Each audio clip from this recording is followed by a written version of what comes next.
अस्सलाम वालेकुम my dear students, hope you are doing well. जैसा कि आपको पता है कि मैंने रिसेंटली एक सीरीज स्टार्ट की है जिसमें हम ए लेवल्स के टॉपिक्स को with in one video complete कर रहे हैं। तो ऐसी ही वीडियो के साथ आज हम एक टॉपिक कंप्लीट करेंगे which is resonance and damping, right. So this is a part of chapter of oscillations, right. What is oscillations? Oscillations to and fro motion को कहते हैं। हमने इसको सिंपल हार्मोनिक मोशन में डिटेल से कवर अप कर लिया है, right. So we are left with resonance and damping, right. याद रखिएगा कि ऑसिलेशंस और वाइब्रेशंस इंटरचेंजेबल टर्म्स है। कहीं पर वर्ड ऑसिलेशन आ जाए, कहीं पर वर्ड वाइब्रेशन आ जाए, इसका मतलब ये to and fro, back and forth motion ही होता है, राइट। सो बच्चों, हमने आपके लिए कंटेंट को बहुत स्किम डाउन किया है, इस पर बहुत ज़्यादा हार्ड वर्क किया है। आपको चाहिए कि आप पूरी की पूरी वीडियोस, पूरे के पूरे लेक्चर्स डिटेल से टिक के बैठ के करें। आपकी कामयाबी इस चीज़ में नहीं है कि आप ईद पे फर्शी शलवार पहनेंगे या फर्शी शलवार नहीं पहनेंगे। आपकी कामयाबी इस चीज़ में है कि आप फिजिक्स को ध्यान से पढ़ें और ईद वाले दिन भी फिजिक्स पढ़ें, राइट। सो बच्चों, टू अंडरस्टैंड रेजोनेंस आपको कुछ चीज़ें अंडरस्टैंड करनी पड़ेंगी। For example, as you can see, first you have to understand what is free oscillation. Free oscillation ये होता है बच्चों कि एक ऑब्जेक्ट अपने ओन पे फ्रीली वाइब्रेट कर रहा है, ठीक है, वो कोई एक्सटर्नल फोर्स उसको इम्पैक्ट नहीं कर रही। So the oscillation of body or a system which is not under the influence of any other external force, right. For example, I have this pendulum, ठीक है। मैं इस पेंडुलम को एक बार साइड में डिस्प्लेस करके छोड़ देता हूं, ठीक है। Now the oscillations are free oscillations. These oscillations are called free oscillations. Now, similarly in this picture, you can see that there is a girl sitting on a swing और इसको कोई support नहीं कर रहा. The swing is oscillating at its own. तो इसका मतलब है कि इस वक्त spring की जो oscillations हैं, spring की जो vibrations हैं, these are free oscillations और free vibrations. याद रखें कि फ्री ऑसिलेशंस के वक्त जो ऑब्जेक्ट की फ्रीक्वेंसी होती है, that frequency is called natural frequency. For example, ये एक पेंडुलम है, ये फ्रीली ऑसिलेट कर रहा है, राइट। लेट्स अज्यूम कि इसका टाइम पीरियड है 1 second, it's time period is 1 second. What will be the corresponding value of its frequency? Frequency is 1 over time period, तो इसकी फ्रीक्वेंसी भी 1 हर्ट्ज आएगी। So that 1 hertz is it's natural frequency, right? So what is natural frequency? It's written here that frequency of freely oscillating body, ठीक है। It is the frequency at which the body oscillates naturally in absence of any external force, ठीक है। जब कोई external force नहीं होगी उस वक्त जो ऑसिलेशंस है those are called free oscillations, और उस सर्टेन टाइम पे जो फ्रीक्वेंसी होती है, frequency of freely oscillating body is called natural frequency of that object, right. अच्छा, अब हर ऑब्जेक्ट की नेचुरल फ्रीक्वेंसी होती है। ये क्या बात हुई? विंडोज की भी फ्रीक्वेंसी है, टेबल की भी फ्रीक्वेंसी है, पर्सन के वोकल कॉर्ड्स की भी फ्रीक्वेंसी है, गिटार की भी फ्रीक्वेंसी है। देखो, मैं इस टेबल को टैप करता हूं, साउंड प्रोड्यूस हुई, राइट। तो जिस फ्रीक्वेंसी की साउंड प्रोड्यूस हुई है वही इस टेबल की नेचुरल फ्रीक्वेंसी है। वंस अगेन देखिए, हर बारी सेम फ्रीक्वेंसी की साउंड प्रोड्यूस हो रही है, so that is the natural frequency of vibration of that particular object. Now quickly you will understand what is force oscillation, right. So force oscillation में लिखा हुआ है an oscillation which is driven by an external periodic force, right. For example, previously girl की जो oscillations थी वो free oscillations थी, but what happens in this case is कि जैसे ही गर्ल की एक स्विंग कंप्लीट होगी, बॉय उसको स्लाइड पुश प्रोवाइड कर देगा। फॉर एग्जाम्पल, गर्ल की एक स्विंग कंप्लीट हो रही है 2 सेकेंड्स में, ठीक है। सो इसकी natural frequency is coming out to be 1/2 which is 0.5 hertz. 0.5 hertz आ जाएगी। सो इसका मतलब ये है कि natural frequency of vibration 0.5 hertz, और बॉय भी उसको आफ्टर एवरी 2 सेकेंड्स पुश करेगा, तो उसकी फ्रीक्वेंसी भी 0.5 हर्ट्ज। याद रहे that this frequency is referred as frequency of external periodic force, और you can call it a force frequency. बच्चों, जब ये दोनों frequencies मैच हो जाएंगी, so basically इस external source of energy से which is the person pushing this swing energy is being added to the system, to the vibrating system, तो आहिस्ता आहिस्ता इसका एम्पलीट्यूड इंक्रीज होना स्टार्ट हो जाएगा। याद रहे हम इस बात को प्रीवियसली पढ़ चुके हैं that total energy of vibrating object is proportional to its amplitude square. तो जब ये पर्सन गर्ल को पुश कर रहा है, स्विंग को पुश कर रहा है, तो basically he is adding into its energy. तो जब एनर्जी में एडिशन होगा तो एम्पलीट्यूड ऑफ वाइब्रेशन भी इंक्रीज हो जाएगा, और इसी को रेजोनेंस कहते हैं। So what is resonance? Resonance is increase in amplitude of vibrating body when the forced frequency, when the frequency of external periodic force matches with the natural frequency of vibrating object, right? Once again यहाँ पर देखें, this is a pendulum once again. ये pendulum इस वक्त vibrate कर रहा है, और जिस फ्रीक्वेंसी से वाइब्रेट कर रहा है वो इसकी नेचुरल फ्रीक्वेंसी है, ठीक है? तो इसका एम्पलीट्यूड जो है, अगर आपने इसको इंक्रीज करना है, what I can do is कि जैसे ही ये एक स्विंग कंप्लीट करे, मैं इसको स्लाइट पुश प्रोवाइड कर दूं। देखो ये आएगा, मैंने पुश प्रोवाइड कर दिया, पुश प्रोवाइड कर दिया, और इस सारे मैकेनिज्म से क्या हो रहा है? इस सारे मैकेनिज्म से इसका एम्पलीट्यूड जो है वो ड्रास्टिकली इंक्रीज हो रहा है, and this increase in amplitude is called resonance. Now you know what is resonance. So have a look at the definition of resonance. Resonance is large increase in amplitude of vibrating object or vibrating body as force frequency becomes equal to the natural frequency of the vibrating object. Right? याद रखना, जो object की natural frequency होती है ना, मैं F N से show कर रहा हूं, सबस्क्रिप्ट में मैंने यहां पर n लिखा है, n means natural frequency, right? ये कांस्टेंट होती है, नेचुरल फ्रीक्वेंसी इज कांस्टेंट। तो फोर्स फ्रीक्वेंसी को नेचुरल फ्रीक्वेंसी के साथ मैच करोगे तो होगा क्या? Energy will be efficiently transferred from the external source to the vibrating object, और जैसे ही टोटल एनर्जी इंक्रीज करेगी, एम्पलीट्यूड ऑफ वाइब्रेशन भी इंक्रीज होगा, because total energy is directly proportional to the square of amplitude of vibrating body, right? सो इस चीज को understand करें, और यहां पर एक्सप्लेनेशन में लिखा हुआ है, in resonance energy is transferred from the driver who is the external force to the system more efficiently, which adds into the total energy of the system more efficiently, right? So the amplitude of vibration also increases as the total energy is directly proportional to the square of amplitude, as I've just told you, right? For example, after every oscillation, ये सारा इस context में है जो मैंने आपको ऊपर explain किया है, so the force frequency is equal to the natural frequency of amplitude of oscillation increases gradually. तो बच्चों इसकी एनर्जी ग्रेजुअली इंक्रीज करेगी और एम्पलीट्यूड ऑफ ऑसिलेशन भी इंक्रीज होता जाएगा, राइट?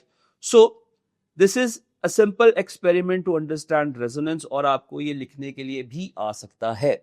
नाउ इसमें क्या है, there is a fix point at left, आपने यहां से एक मास स्प्रिंग सिस्टम को सस्पेंड किया, you have a spring, you have a central mass जो कि आपको ब्लू कलर का बॉल नजर आ रहा है, you have another swing and then there is an oscillator। बच्चों ऑसिलेटर जब ऑन होगा तो ये बैक एंड फोर्थ ऑसिलेट करेगा लाइक दिस, और ये बॉल को भी एनर्जी ट्रांसफर करेगा, लेकिन इनिशियली इस ऑसिलेटर का स्टेटस है ऑफ, इस ऑसिलेटर का स्टेटस है ऑफ, ठीक है? जब ऑसिलेटर इनिशियली ऑफ है तो याद रखना there is no source of external periodic force, और फोर्स फ्रीक्वेंसी का कोई सोर्स प्रेजेंट नहीं है। अब आपने इस ऑफ स्टेटस के साथ क्या करना है, आपने बॉल को साइडवेज डिस्प्लेस करना है, and ball will start to vibrate between the two springs. That frequency is the natural frequency of that ball. For example, somehow you manage to find the time period, आप stopwatch से कर रहे हो, आप slow motion से find out कर रहे हो, let's assume कि इसका time period of oscillation is coming out to be 0.0145 seconds। बिल्कुल मैंने randomly value लिखी है सिर्फ आपको समझाने के लिए, ठीक है? So let's calculate the natural frequency of vibration of the system. Natural frequency will be 1 over time period, which is 1 over 0.0145, right? So 1 divided by 0.0145, this value is coming out to be approximately 68.96, or you can call it 70 hertz, right? So the natural frequency of this particular vibrating system is 70 hertz. अब आपने क्या करना है, अब आपने oscillator को switch on करना है, पहले बॉल को स्टॉप कर देना मीन पोजीशन पे, अब आपने इसको खुद से डिस्प्लेस नहीं करना, अब आपने जब ऑसिलेटर को ऑन करना है तो ऑसिलेटर सर्टेन फ्रीक्वेंसी के साथ बैक एंड फोर्थ वाइब्रेट करेगा और बॉल को भी एनर्जी प्रोवाइड करेगा और बॉल को भी ऑसिलेशंस पर सेट कर देगा, ठीक है। So oscillator is providing energy to this ball, to this mass spring system so that it starts to vibrate. Initially आपने फ्रीक्वेंसी रखनी है मिनिमम और जीरो, और फिर आपने फ्रीक्वेंसी को ग्रेजुअली इंक्रीज करना है। You will gradually increase the value of frequency. बच्चों जब आप फ्रीक्वेंसी को ग्रेजुअली इंक्रीज करोगे तो क्या होगा, at certain frequency you will get to see that this mass spring system, this ball is vibrating with large amplitude. ये पागल हो जाएगी, ये ऐसे back and fourth large amplitude के साथ क्रेजी एम्पलीट्यूड के साथ वाइब्रेट करेगी। इसका मतलब ये है कि उस सर्टेन फ्रीक्वेंसी के ऊपर this ball is moving with largest possible amplitude and that is resonance. तो हुआ क्या, बेसिकली जो फोर्स फ्रीक्वेंसी है which is the frequency provided by the oscillator has been matched with the natural frequency of vibration of the system. तो ये किस frequency पर होगा बच्चों, ये किस फोर्स फ्रीक्वेंसी पर होगा, ये force frequency will be equal to natural frequency and this will occur exactly at 70 hertz. तो इसका मतलब है कि इस 70 hertz वैल्यू पर एनर्जी एफिशिएंटली ट्रांसफर हो रही है from the vibrator to the vibrating system, और जब टोटल रेंज इंक्रीज करेगी तो एम्पलीट्यूड वाइब्रेशन भी इंक्रीज करे, right. So this is a perfect example of resonance. अगर आपको रेजोनेंस रिलेटेड कुछ एक्सपेरिमेंट लिखने को आता है तो आप एग्जैक्टली ये वाला एक्सपेरिमेंट लिख सकते हो, right. Okay, so what if you further increase the value of frequency. बच्चों 70 पर तो मैक्सिमम एम्पलीट्यूड आप विटनेस करोगे, अगर आप एम्पलीट्यूड को फर्दर इंक्रीज करोगे तो इसकी वैल्यू जो है वो 70 हर्ट्ज से रिड्यूस हो जाएगी, right. Okay, now what is resonant frequency. बच्चों रेजोनेंट फ्रीक्वेंसी तो वही फ्रीक्वेंसी है जिस पर रेजोनेंस होती है, और रेजोनेंस होती है नेचुरल फ्रीक्वेंसी पे। So resonance frequency is the frequency of vibration at which maximum amplitude is observed. At this frequency energy is efficiently transferred from the driver to the vibrating system, right? So अगर आप इसका graph देखो तो एक certain frequency के ऊपर, एक certain force frequency के ऊपर you get to see a sharp and maximum increase in amplitude. इस पॉइंट पर amplitude of vibrating object is maximum, right? So ये वाली फ्रीक्वेंसी इस वक्त किसके इक्वल होगी, this frequency will be equal to the natural frequency of vibrating system, ठीक है, और इसी फ्रीक्वेंसी को आप रेजोनेंट फ्रीक्वेंसी भी कहते हो। सो हमने खुद से वैल्यू अज्यूम की थी और इस सिस्टम की resonant frequency is equal to the natural frequency which is 70 hertz. So you will get to see, once again पहले भी बताया है दोबारा भी बता रहा हूं, you will see maximum amplitude at 70, right. अच्छा बच्चों, अब रेजोनेंस की एग्जांपल्स क्या है, एक तो ये आपने मास स्प्रिंग सिस्टम देखा, एक स्विंग वाली एग्जांपल देखी। वो जो कुछ उसकी एप्लीकेशंस मेडिकल में है, कुछ एप्लीकेशंस आप मशीन्स में देखते हो, कुछ इसके फायदे हैं और कुछ इसके एडवर्स इफेक्ट्स, ठीक है। उन सारे इफेक्ट्स को डिस्कस करने से पहले have a look at this video. मुझे यहां पर देखें कि you can C a suspension bridge जिसको एक पर्सन जो है वो विगल कर है, ठीक है। अगर इस सस्पेंशन ब्रिज के ऊपर कोई पर्सन ना हो और आप सस्पेंशन ब्रिज को साइडवेज डिस्प्लेस करके रिलीज कर देंगे, यू विल गेट टू सी कि ये इस तरह से स्वे कर रहा है। उस स्वेइंग का टाइम पीरियड फाइंड आउट कर लो, उसके कॉरेस्पॉन्डिंग फ्रीक्वेंसी फाइंड आउट कर लो, that will be the natural frequency of vibration of that suspension bridge, ठीक है। और अब what is the role of the person जो इसको एक सिंक्रोनस मैनर में इसको मूव कर रहा है, ठीक है। पर्सन का मोशन जो है वो ब्रिज के साथ सिंक्रोनाइज हुआ है। So basically, this person is acting as a driver and his frequency is being matched with the natural frequency of the bridge and the bridge was moving with maximum amplitude. ठीक है, ये game है, आपने अक्सर reels वगैरह में देखी होगी। Then, what are a few advantages of resonance? बच्चों, आपको कुछ advantages भी पता होने चाहिए और कुछ disadvantages भी पता होने चाहिए। So resonance is helpful in heating food in microwave ovens. जो फूड आपके स्टोव के ऊपर 5 या 10 या मोर देन दैट मिनट लगती है, उतनी हीटिंग आप माइक्रोवेव ओवन में with in a minute achieve कर लेते हो।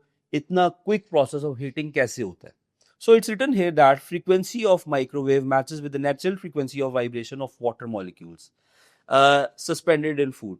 बच्चों यहाँ पर जरा देखिए ध्यान से. Let's assume that you are considering that this is semi-solid food, ठीक है, और सेमी सॉलिड के अंदर वाटर के मॉलिक्यूल जो है वो सस्पेंड हो चुके हैं. जब वाटर के मॉलिक्यूल सस्पेंड हो जाएंगे तो फ्रीली मूव तो नहीं करेंगे, so they will start vibrating at their mean position back and fourth.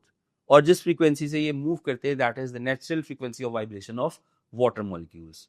ठीक है, the microwave is the driver and water molecule is the system. बच्चों ये वाइब्रेटिंग मॉलिक्यूल जो हैं ये सिस्टम है, और जो इंसिडेंट माइक्रोवेव्स होंगी those will act as the driving force or the driving frequency.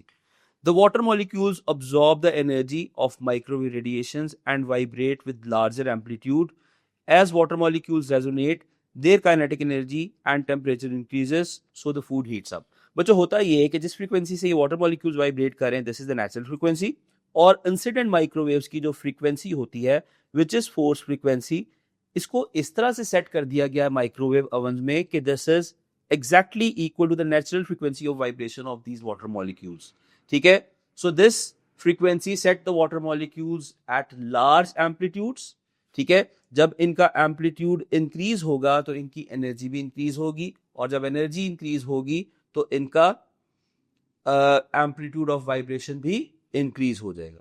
और एग्जांपल्स देखें, just have to memorize these examples. The next one is resonance is used in magnetic resonance imaging, MRI. So what is MRI? MRI is just एक scanning technique है जिससे आप body के different parts का, for example brain का image देखते हो to detect के कोई किसी किस्म की डिफॉर्मिटी तो नहीं है. It is a medical diagnostic technique which produces images showing aspects of patient's internal organs like brain. और यूज देखो बच्चों, radio or television also depends on resonance for its tuning circuits. Now what is tuning circuits? थोड़ा सा आपको बताता हूँ कि जब आप FM 106.2 जस्ट म्यूजिक ट्यून करते हो, सो बेसिकली वहां पर ट्यूनिंग सर्किट्स आपके वर्क करते हैं कि आप सर्टन फ्रीक्वेंसीज को रिसीव कर रहे हो और बाकी सारी फ्रीक्वेंसीज को रिजेक्ट कर रहे हो. Resonance is also useful to increase intensity or amplitude of sound in musical instruments like guitar, flute and violin. तो बच्चों होता क्या है कि आप म्यूजिकल इंस्ट्रूमेंट्स में, स्ट्रिंग्स में, फ्लूट्स में एंटीनोड्स फॉर्म करते हो टू इंक्रीज द इंटेंसिटी और द लाउडनेस ऑफ साउंड. ठीक है, you know from O levels के जब साउंड का एम्पलीट्यूड या इंटेंसिटी इंक्रीज करेगी उसकी लाउडनेस भी इंक्रीज हो जाएगी.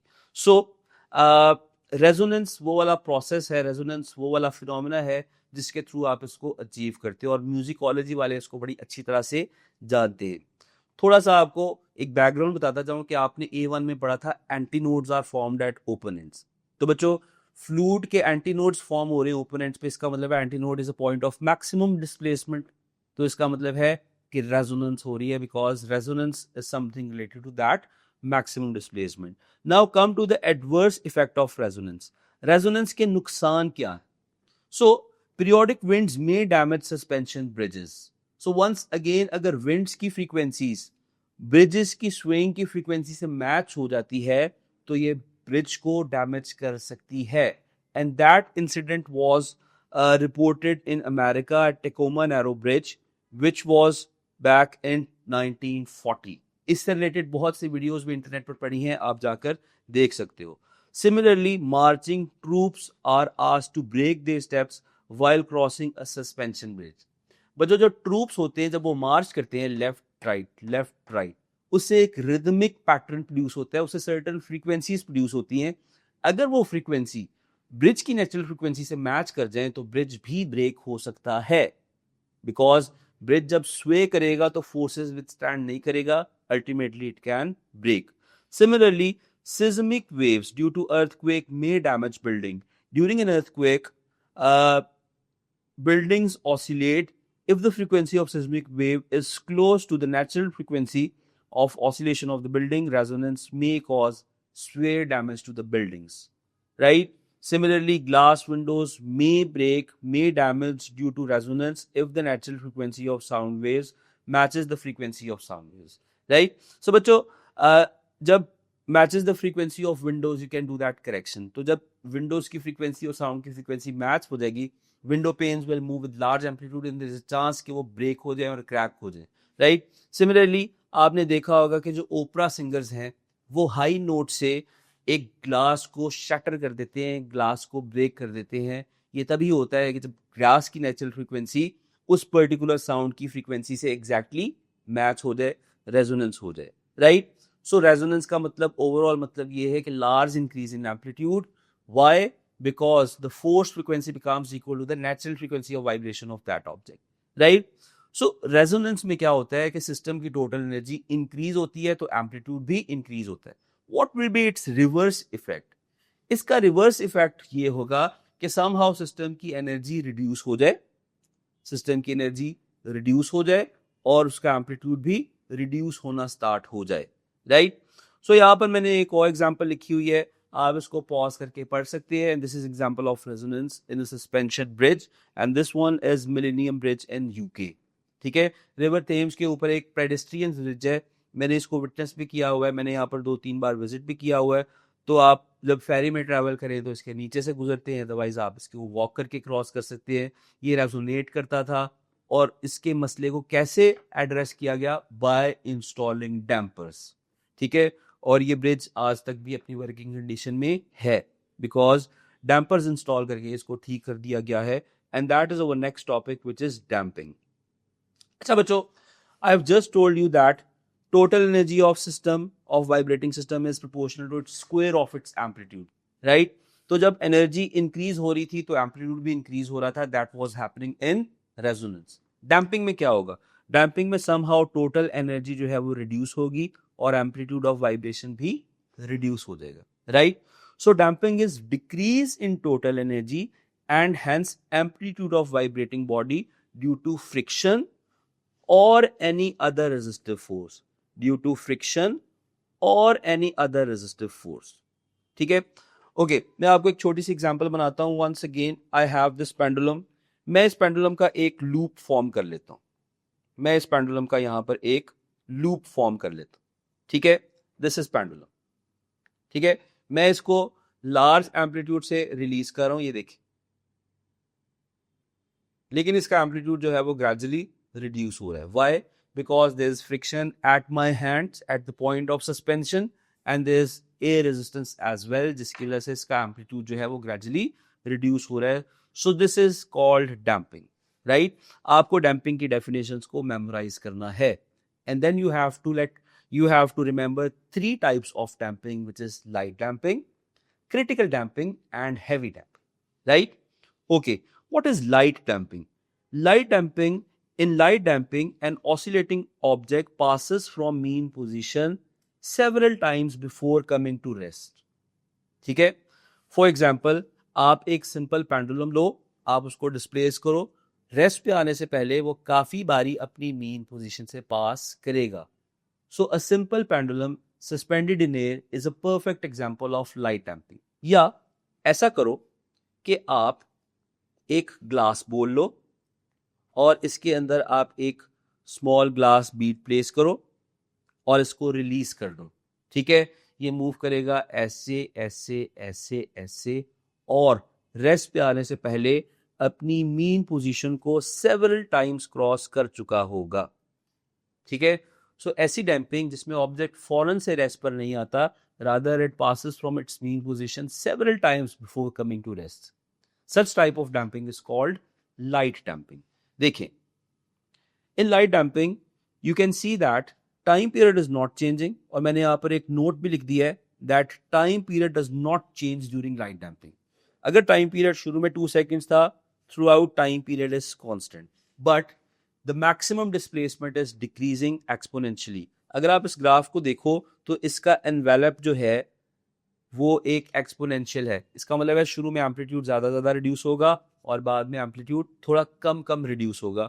So this is called exponential envelope. Right? So as you can see that this pendulum is passing from its mean position several times before it is coming to rest.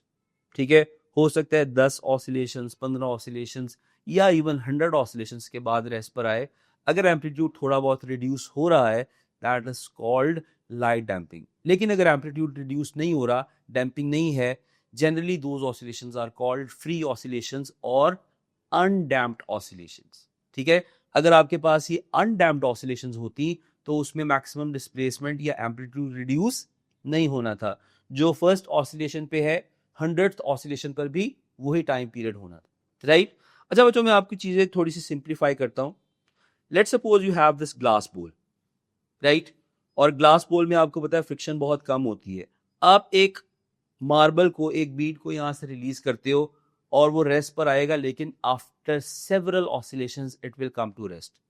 Such type of damping is called light damping. Now, what happens in the next type of damping? The next type of damping is called critical damping. और critical damping में object बहुत जल्दी rest पर आ जाता है, बहुत जल्दी अपनी मीन पोजीशन पर आ जाता है. So, अब मैंने इस ग्लास को फिल कर दिया है विद अ क्लॉथ. एक कपड़ा लगा दिया है, एक पीस ऑफ फैब्रिक लगा दिया है. Now what will happen? जैसे ही आप बॉल को रिलीज करोगे, बॉल जल्दी से अपनी मीन पोजीशन पर आकर सेटल हो जाएगी. So this becomes an example of critical damping. Now comes the other type of damping which is called heavy damping. ठीक है, अब वही बॉल है, वही ग्लास बॉल है. अब मैंने इस पूरे के पूरे ग्लास बॉल को फिल कर दिया है with a viscous liquid, with a thick liquid which is, let's suppose, oil or honey. Now what will happen? Now this ball will gradually slowly come towards its mean position. ठीक है, and it will take large time to come to its mean position. So this type of damping is called heavy damping, and this is the third type of damping, right? So in light damping, the amplitude of oscillating body does not change linearly, rather it decreases exponentially, right? Okay, आप इसकी types को देखो.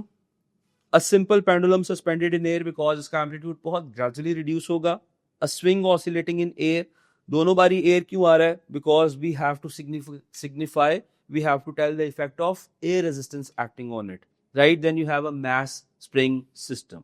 देखो, एक fix point के साथ spring attach करो और इसके साथ एक मास हैंग करो, ठीक है, और इसको डिस्प्लेस करके छोड़ दो. ये थोड़ी देर तो ऑसिलेट होता रहेगा, लेकिन अल्टीमेटली रुक जाएगा due to air resistance. So this type of system is once again lightly damped system, right? Okay, now what is critical damping? मैंने आपको अभी पहले ही बताया है कि क्रिटिकल डैम्पिंग में ऑब्जेक्ट जल्दी से रेस्ट पे आ जाता है. So learn the definition. In critical damping, a vibrating object comes to rest in very short time. बहुत जल्दी से ये रेस्ट पर आ जाएगा, right? So here you have a few examples. यहाँ पर लिखा हुआ है सस्पेंशन सिस्टम ऑफ कार. जब आपकी कार किसी बम्प से पास होती है या किसी खड्डे में हिट करती है, तो सस्पेंशन सिस्टम एक्टिवेट होता है और आपकी कार इस तरह विगल करती है, लेकिन वो जल्दी से सेटल डाउन भी हो जाती है. इसका मतलब ये है कि आपकी कार का जो सस्पेंशन सिस्टम है, जो शॉक अब्जॉर्बर्स हैं, they are example of critical damping, right? Then you have critically damped door closers. आप मॉल में गए, आप शॉप पे गए, आपने ग्लास डोर ओपन किया और आपने देखा कि ग्लास डोर को छोड़ा तो वो एक हैवी डोर था जो एकदम से क्विकली क्लोज हो रहा था. आपको लगा यार किसी को हिट ना कर जाए, लेकिन बिल्कुल एंड पे जाके इस तरह का ग्लास डोर स्लो डाउन हो जाता है और अपनी मीन पोजीशन पर आकर रुक जाता है. या टू वे किचन डोर्स, जब आप किसी रेस्टोरेंट में जाते हैं, वहां पर आप देखते हो कि जो वेटर्स हैं वो आ रहे हैं, जा रहे हैं, वहां पर टू वे डोर्स लगे होते हैं. वो ऑसिलेट तो करते हैं लेकिन क्विकली रेस्ट पर भी आ जाते हैं. Those doors are perfect example of critical damping, right? अब यहां पर आपके पास एक वोल्ट मीटर है. How this is related to critical damping? बच्चों, जनरली होता यह है कि आप वोल्ट मीटर को या लेट्स सपोज वेइंग मशीन को जब आप उसको मेजरिंग के लिए रेडी करते हो, तो पॉइंटर थोड़ा सा आगे जाता है और थोड़ा सा आगे जाके वापस आ जाता है मीन पोजीशन पर. देखिए, थोड़ा सा आगे जाएगा और फिर सेटल हो जाएगा मीन पोजीशन पे, right? So this is an example of critical damping. तो जनरली जो पॉइंटर्स होते हैं जो थोड़ा आगे जाके वापस आकर सेटल हो जाते हैं, that's an example of critical damping. और क्रिटिकल डैम्पिंग में भी देखो कि अगर ऑब्जेक्ट एक या दो या तीन बार मीन पोजीशन को क्रॉस कर रहा है तो उसमें ओवरशूट्स होंगे. इसका मतलब ये है before coming to rest object has pass from its mean position. For example suspension system of car. Car का सस्पेंशन सिस्टम किस तरह से वर्क करता है कि कार एक दो बार जो है मीन पोजीशन से पास करने के बाद सेटल होती, लेकिन अगर ऑब्जेक्ट मीन पोजीशन पर आया और रुक गया, उस ग्राफ में कोई ओवरशूट नहीं होगा. Keep in mind that in both of the situations the object is coming to rest in the shortest possible time. Right? Okay. The last type of damping is called heavy damping. So in heavy damping, an object comes to rest or come to its mean position in very long time. बहुत slow वापस आता है. For example, once again आप shop पे गए, door है और door बंद हो रहा है स्लोली. आपने कहा यार मैं इसको बंद कर देता हूं. जनरली उसके साथ हाइड्रोलिक्स लगे होते हैं, डैम्प्ड होते हैं. जो ग्लास डोर्स होते हैं, बड़े बड़े मॉल्स के, बड़ी बड़ी शॉप्स के डोर्स होते हैं, वो डैम्प्ड होते हैं. राइट? सो डोर बहुत स्लोली बंद हो रहा था. आपने फोर्स भी लगाने की कोशिश की, लेकिन वो आपकी फोर्स को रेजिस्ट कर रहा था. इसका मतलब है that particular door is heavily damped. So that's an example of heavy damping, right?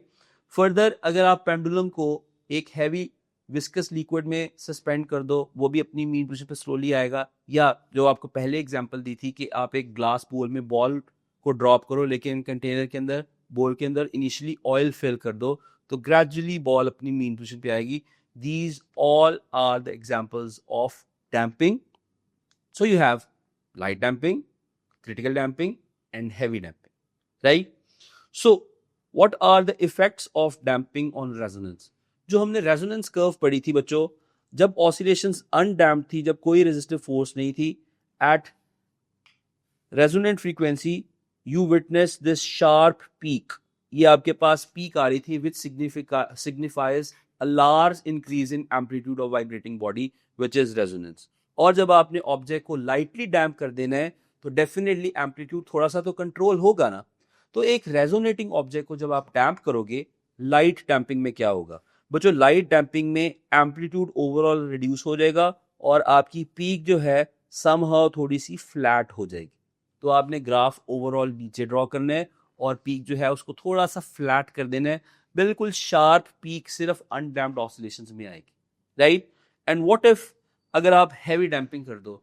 Heavy damping से और चीजें अंडर कंट्रोल आ जाएगी और एम्पलीट्यूड कंट्रोल हो जाएगा, पीक थोड़ी सी और फ्लैट हो जाएगी और ओवरऑल ग्राफ और नीचे आ जाएगा. So this is what happen when you damp the thing which is resonating. So this is the effect of damping on the resonance curve. ठीक है? याद रखना कि जनरली क्रिटिकल डैम्पिंग इसमें इंक्लूड नहीं होती. ठीक है? So it's written that in an undamped oscillation, resonating system has maximum amplitude and sharp peak when the force oscillation is equal to the natural force frequency is equal to natural frequency of the system, which is condition of resonance. But if a system is lightly damped, the amplitude of vibration will reduce. ठीक है? The peak becomes comparatively flat, थोड़ी सी flat हो जाएगी. In heavy damping क्या होगा?